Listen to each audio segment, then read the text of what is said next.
자, 오늘 2월 18일 수요일, 2월 18일 수요일, 아내를 향한 주님의 설계라는 제목으로 5번째 말씀 전합니다. 에베소서 5장 22절부터 25절까지의 말씀 한번 더 읽어드립니다. 아내 된이 여러분, 남편에게 하기를 주님께 하듯 하십시오. 그리스도께서 교회의 머리가 되신 것 같이 남편은 아내의 머리가 됩니다. 바로 그리스도께서는 몸의 구주이십니다. 교회가 그리스도께 순종하듯이 아내도 모든 일에 남편에게 순종해야 합니다. 남편 되니 여러분, 아내를 사랑하기를 그리스도께서 교회를 사랑하셔서 교회를 위하여 자신을 내주심 같이 하십시오. 아멘. 자, 오늘 5번째 요점은요, 순종의 규모입니다. 순종의 규모. 24절 말씀 보시면, 교회가 그리스도께 순종하듯이 아내도 남편에게 순종해야 한다고 말씀하시면서, 아내는 어떤 일에 남편에게 순종해야 한다고 되어 있나요? 어떤 일에?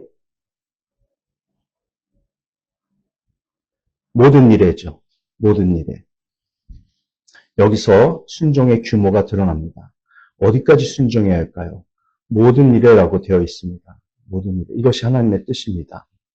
하나님께서 설계하시고 원하시는 대로 아내는 남편에게 순복해야 합니다. 이 순종의 방식은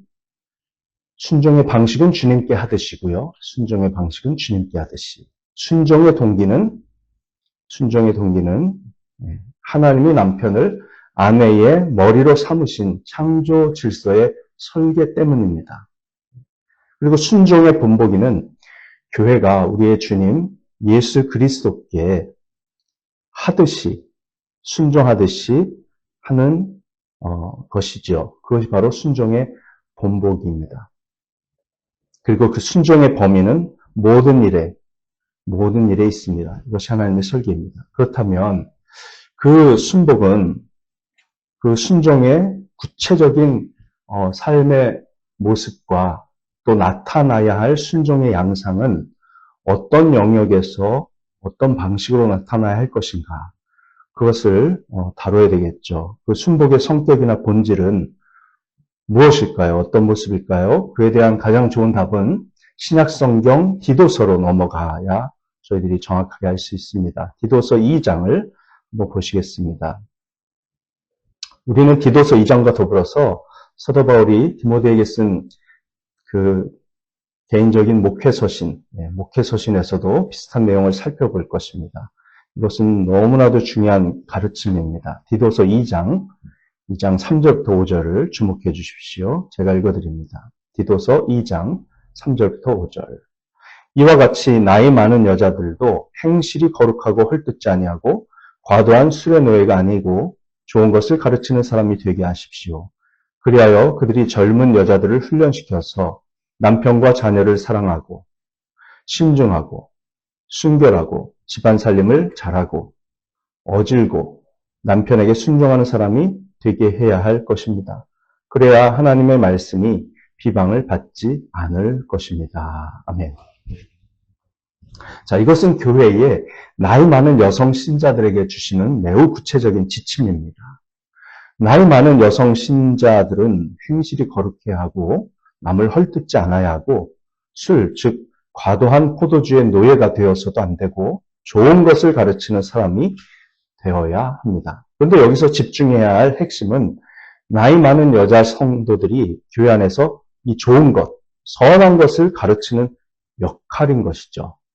자, 왜냐하면 이것이 바로 실제로 나이 많은 여성 신자들이 가르쳐야 할 대상들인 젊은 여자 신도들이 가정 안에서 해야 할 일들을 나타내는 4절과 5절로 넘어가는 전환 구절이기 때문입니다. 그러니까 4절과 5절이 바로 선한 것이라는 거죠. 그렇게 사는 여성의 삶이 선하고 좋은 것이라는 것을 이 3절에서 말하고 있습니다. 나이 많은 여자 성도들은 교회 안에서 하나님을 기쁘시게 하는 경건한 방식으로 먼저 행동해야 합니다. 모범을 보여야 되는 것이죠. 자, 이분들은 자녀 양육의 세월이 끝났기 때문에 성경의 가르침을 전하는 교사이자 신앙생활과 인생의 멘토가 되는 역할을 맡습니다. 그들이 삶 속에서 유지하는 영적인 품성은 다음 세대 여성들에게 필수적인 영향력을 행사할 수 있게 합니다. 다시 말해 교회 안에서는요, 경건한 노년 여성들이 새로운 세대의 젊은 여성들을 가르쳐야 한다는 겁니다. 문자 그대로 좋은 것, 선한 것을 가르치는 교사들입니다. 자, 이 좋은 것, 선한 것을 가르치는 이라는 이 단어, 한 단어입니다. 좋은 것을 가르치는, 자, 정말 놀라운 단어입니다. 칼로 디다스칼로스라고 하는 헬라어인데요. 합성 형용사예요. 칼로스가 좋은이라는 헬라어인데 거기다가 디다스코, 가르치다라는 동사가 합성돼서 칼로 디다스코스, 좋은 것을 가르치는 이라는 형용사가 됐습니다. 그래서 우리 교회는 항상 좋은 것을 가르치는 칼로 디다스코스 교회가 돼야 되고 칼로 디다스코스 나이 많은 신자들이 돼야 됩니다. 이 단어가 전달하는 개념은 공식적인 교육 방식인 수업이나 세미나나 책을 통한 가르침이 아니고 더욱 실제적이고 영향력 있는 방법인 자신의 삶과 본보기, 모범으로서 가르치는 것을 말해요. 현재 널리 알려진 이런 가르침의 대중적인 용어는 멘토링이고요. 그리고 전통적인 용어는 제자 양육입니다. 우리는 멘토링과 제자 양육을 성도들 안에서 감당할 수 있어야 됩니다. 목사 혼자 절대로 못합니다. 교회는 목사가 세워가는 것이 아니고 성도들이 함께 세워가는 것이죠. 하나님의 나라, 하나님의 가족, 하나님의 집은 우리 성도들이 함께 세우는 겁니다. 교회 안에서 경건한 노인 여성들은 그들의 삶과 행동 방식으로 다음 세대 여성들에게 선한 신앙생활의 덕목을 전수해야 합니다. 자, 4절, 5절의 첫 몇 단어는 이 중요한 관계를 보여줍니다. 보세요.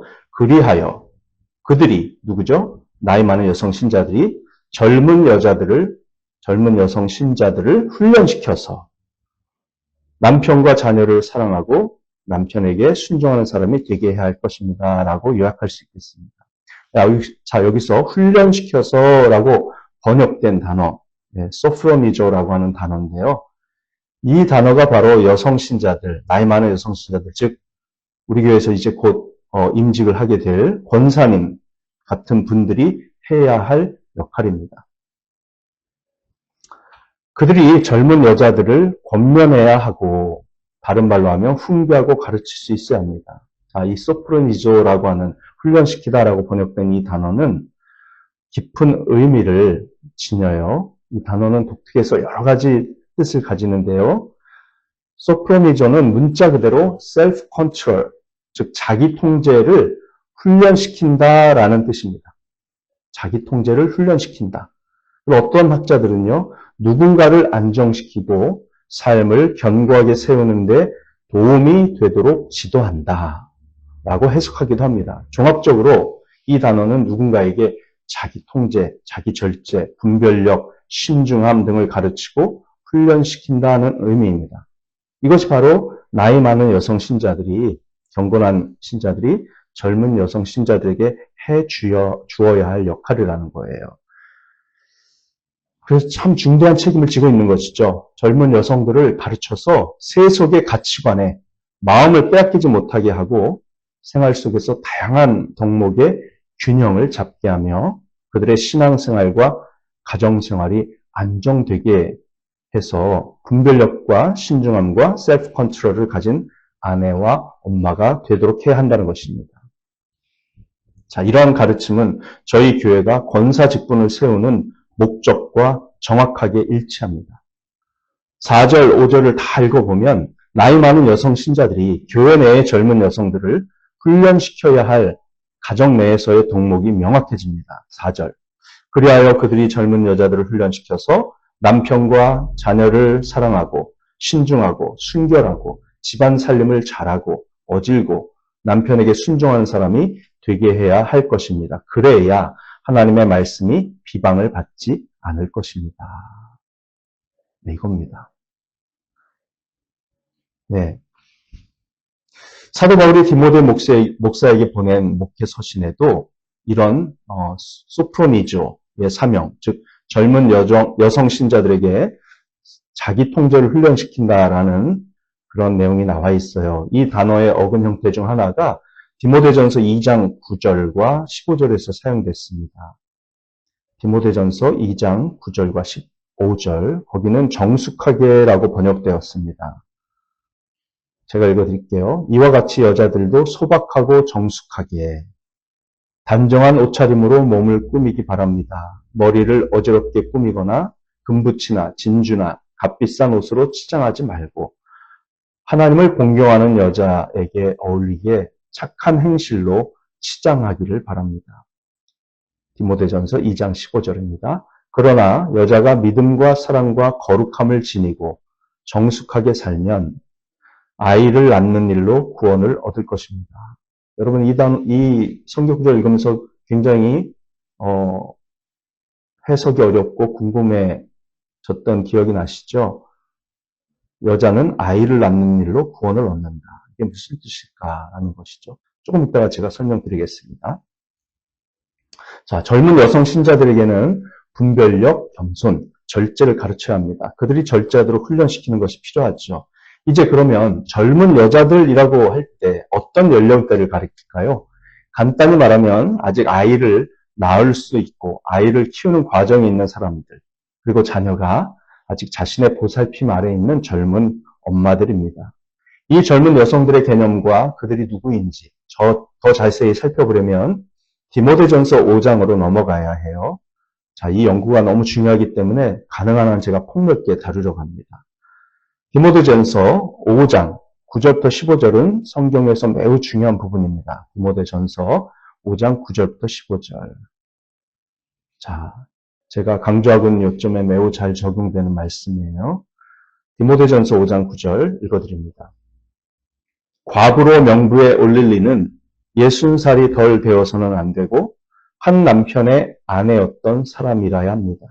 그는 착한 행실을 인정받는 사람이라야 하는데 자녀를 잘 기르거나 나그네를 잘 대접하거나 성도들을 자기 집에 모시거나 어려움을 당한 사람을 도와주거나 모든 선한 일에 몸을 바친 사람이라야 합니다. 젊은 과부는 명단에 올리는 것을 거절하십시오. 그들은 그리스도를 거슬러 정욕에 이끌리면 결혼을 하고 싶어 할 것이고 처음 서약을 저버렸기 때문에 비난을 받을 것입니다.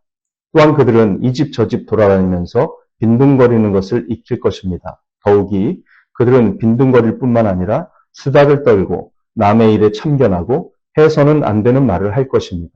그러므로 젊은 과부들은 재혼을 해서 아이를 낳고 가정을 다스려서 적대자들에게 비방할 기회를 조금도 주지 말기를 바랍니다. 어떤 과부들은 이미 곁길로 나가서 사탄을 따라갔습니다. 네, 정말 실제적인 이야기를 사도 바울이 그 당시 그 교회에 있었던 이야기를 지금 하고 있는 거예요. 자, 초대교회는 장로 혹은 감독이라는 직분과 남자 집사, 여자 집사가 있었다는 것을 우리는 알고 있습니다. 그 직분들은 모두 디모데전서 3장에 언급되어 있습니다. 그러나 여기에는 교회 안에 경건한 과부들로 구성된 특별한 섬김의 직분이 그런 집단이 또 있었던 것으로 볼 수 있는 단서를 제공합니다. 그들은 공식적인 지위를 부여받았고 9절에 말하듯이 교회 안에 공식적인 섬김의 집단으로 명단에 올랐습니다. 명단. 그들은 적어도 60세 이상의 나이 든 여성들이었습니다. 그들의 주요 책임은 젊은 여성들을 섬기고 멘토링하는 것이었어요. 장로 집사, 여집사에 대한 자격 요건이 있는 것처럼 젊은 여성들을 멘토링하기 위해 공식 섬김 명단에 등재될 이 연로한 여성들에게도 자격 요건이 있었습니다. 그 경건한 과부들의 사역 영역에는 교회의 젊은 여성들을 방문하여 가르침과 상담을 제공하는 것, 병자와 고통받는 사람들을 돌보는 것, 순회 설교자나 전도자 같은 여행자들에게 환대를 베푸는 것 등이 포함되었을 것입니다. 아마도 어린이 사역도 했을 텐데요. 어린이 사역, 광범위한 의미에서 할머니 역할을 했을 겁니다. 참고로 당시 여러 아이들은요, 부모가 기르기를 원하지 않았기 때문에 종종 시장에 버려졌습니다. 버려진 소년들은 때때로 검투사로 훈련받았고요. 버려진 여자 아이들은 매음굴로 끌려가 창녀로 길러졌습니다. 그래서 과부들이 그런 버려진 아이들을 찾아내가지고 좋은 가정에 맡겨 제대로 돌보게 하는 역할을 했었다는 것을 저희들이 추측할 수 있습니다.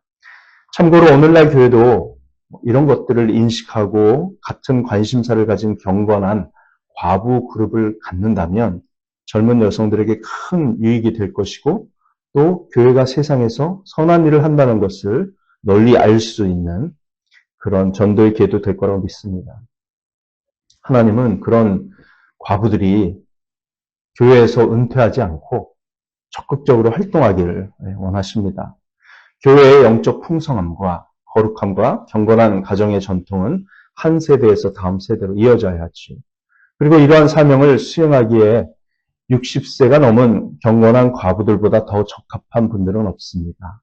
초대교회는 아마도 그분들의 식비를 책임졌던 것으로 보입니다. 명단에 올랐다는 것은 식비가 교회에서 나오는 거고 또 그들에게 일정한 영적 권위가 주어져 있었다는 것을 추측하게 해줍니다. 그들은 남편이 없기 때문에 경제적으로 약간 취약한 상황이었을 거예요. 그래서 교회는 그런 과부들 중에 믿음이 좋고 젊은 여성들에게 본이 되어온 삶을 살았던 분들 중에서 검증을 통해 참된 과부라는 섬김의 집단을 만들어 주었고요. 그들로 하여금 여유가 생긴 시간을 교회를 위해 사용하도록 부탁했던 것입니다. 자, 일반적으로 여성은 폐경기가 오기 전인 40대 말까지 아이를 낳을 수 있습니다. 만약 일반적으로 그렇게 하듯이 40대 초반까지만 아이를 낳는다면 60세가 되었을 때쯤이면 그 아이들을 다 키운 상태일 것입니다. 그 아이들이 이제 성인이 됐으니까요. 자, 육아 과정은 아무리 늦더라도 60세가 넘었으면 거의 끝납니다. 그때가 바로 어머니로서의 임무를 완수하고 자녀를 양육한 후 다음 세대에게 올바른 가르침을 전할 준비가 된 때입니다. 또한 그 시대에는요, 60세가 넘은 여성들이 재혼에 대한 압박을 받을 가능성도 희박했었기 때문에 경건한 젊은 여성 세대를 키우는 책임에 결혼하지 않고 재혼하지 않고 전념할 수 있었던 것이죠. 요즘 시대도 그렇지 않나요? 60세 넘어서 재혼을 하는 경우는 매우 드물죠. 그래서 헌신하면 매우 하나님 앞에 유용하게 쓰임받을 수 있는 그런 나이대의 과부, 경건한 과부들이 될 수 있습니다. 자, 이제 그 참된 과부의 명단에 오를 수 있는 여성들의 조건이 명확히 제시되는데요. 9절에 디모데전서 5장 9절 보시면 한 남자의 아내여야 했습니다. 문자 그대로 한 남자만을 위한 여성을 의미합니다. 즉 남편에게 충실했으며 순결하고 정숙했음을 뜻합니다. 그런데요, 이 자격 요건은 반드시 한 남편만을 가진 여성을 가리키는 것은 아닙니다. 바로 이 본문의 뒤쪽에 있는 디모데전서 5장 14절에서 젊은 나이에 과부가 된 여성들에게 재혼하라고 권고했기 때문입니다. 그 시대에는 질병과 전쟁 등으로 남편이 죽는 일이 흔했고 여인은 여러 상황에서 남편을 잃고 재혼을 여러 번 할 가능성도 있었던 것이죠. 자, 그래서 재혼하라고 권면합니다. 고린도전서 7장 39절은 과부는 주 안에서 원하는 자와 결혼할 수 있다라고 말합니다. 따라서 9절에 한 남편의 아내였던 사람이라야 한다라는 조건은 단순히 한 번의 결혼만을 의미하는 것이 아니라 자신의 배우자에게 헌신하는 한 남자의 아내를 말하는 겁니다. 남편에게 완전한 충실함을 보였고 결혼관계에 흠이 없었으며 덕스럽고 순결한 아내로 알려진 사람이면 되었다는 것이죠. 그리고 10절에서는 착한 행실에 대한 인정과 평판을 가져야 한다고 명시합니다.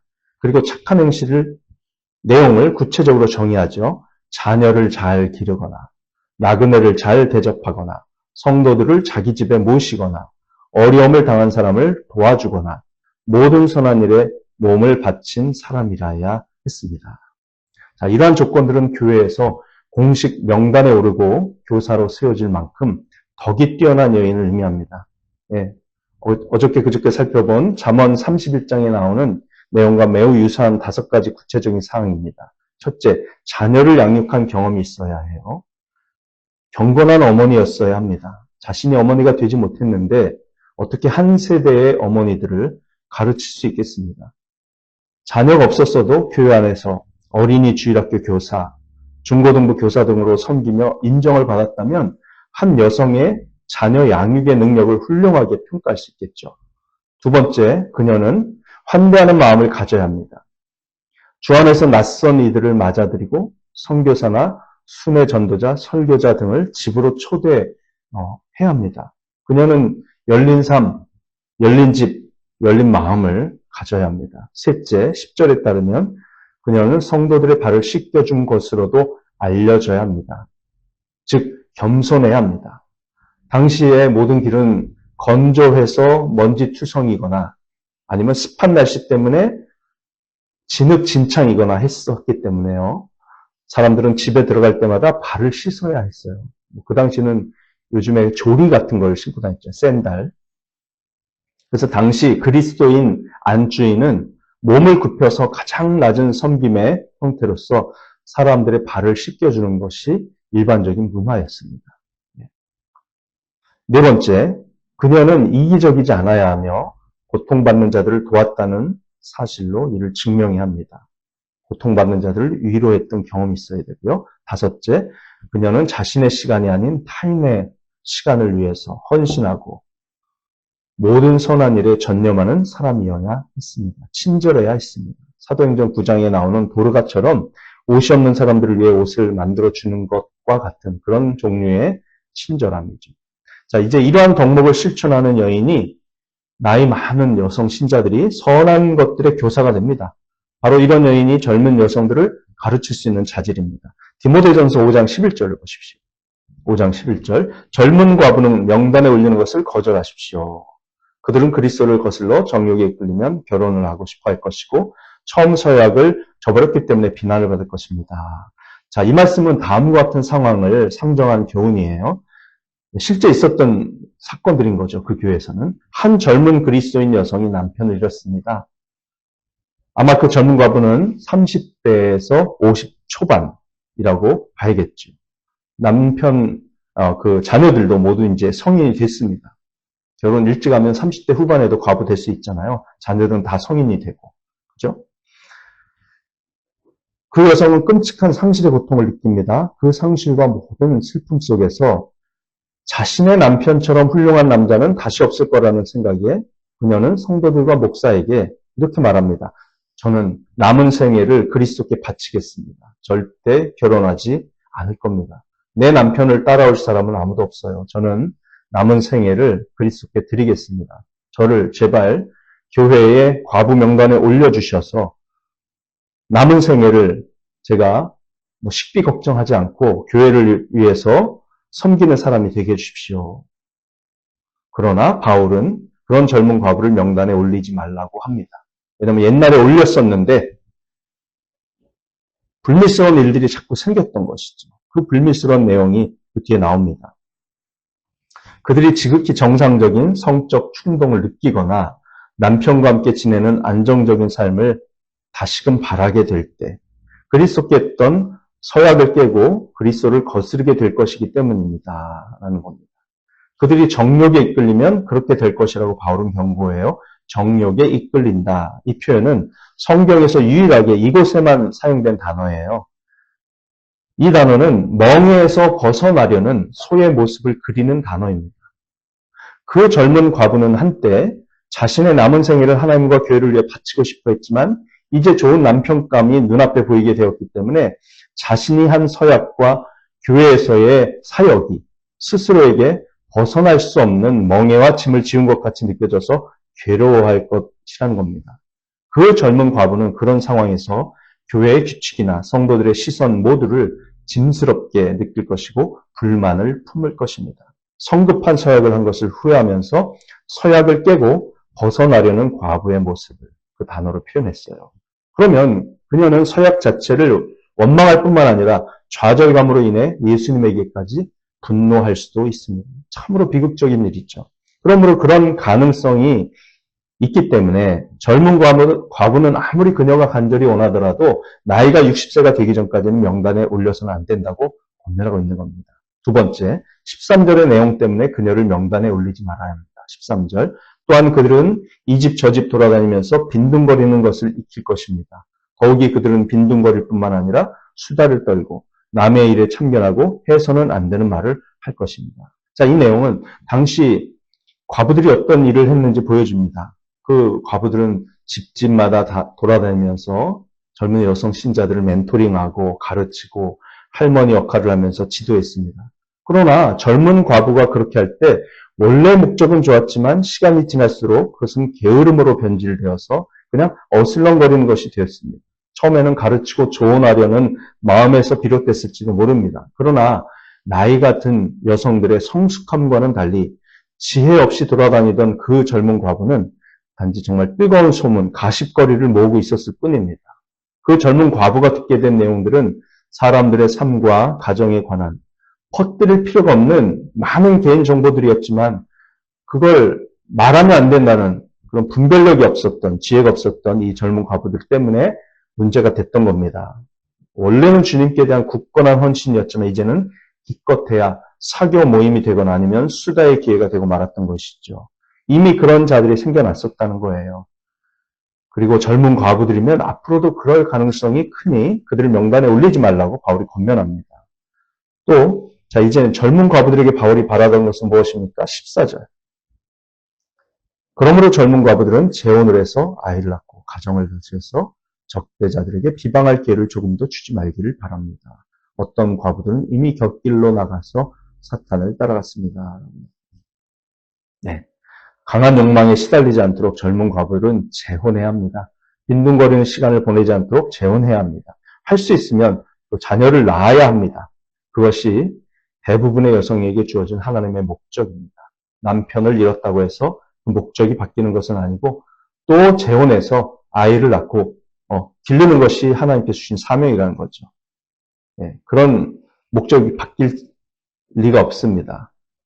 그리고 그는 가정을 지키라고 문자 그대로 집을 다스리고 가정을 관리하라고 말합니다. 결혼한 여성의 영역은 항상 거기에 있습니다.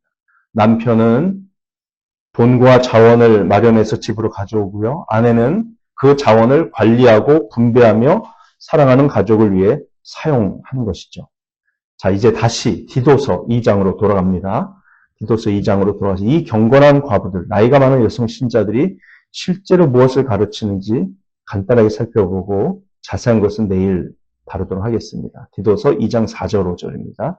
그리하여 그들이 젊은 여자들을 훈련시켜서 남편과 자녀를 사랑하고 신중하고 순결하고 집안 살림을 잘하고 어질고 남편에게 순종하는 사람이 되게 해야 할 것입니다. 그래야 하나님의 말씀이 비방을 받지 않을 것입니다. 하나하나가 너무나 중요한 내용들입니다. 남편을 사랑하라, 자녀를 사랑하라, 신중하라, 순결하라, 집안 살림을 잘하라, 어진 사람이 되어라, 남편에게 순종하는 사람이 되어라.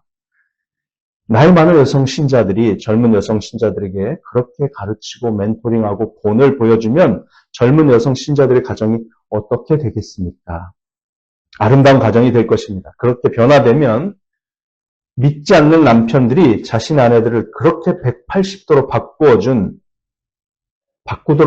바뀌도록 가르쳐준 교회와 하나님의 말씀을 무시할까요?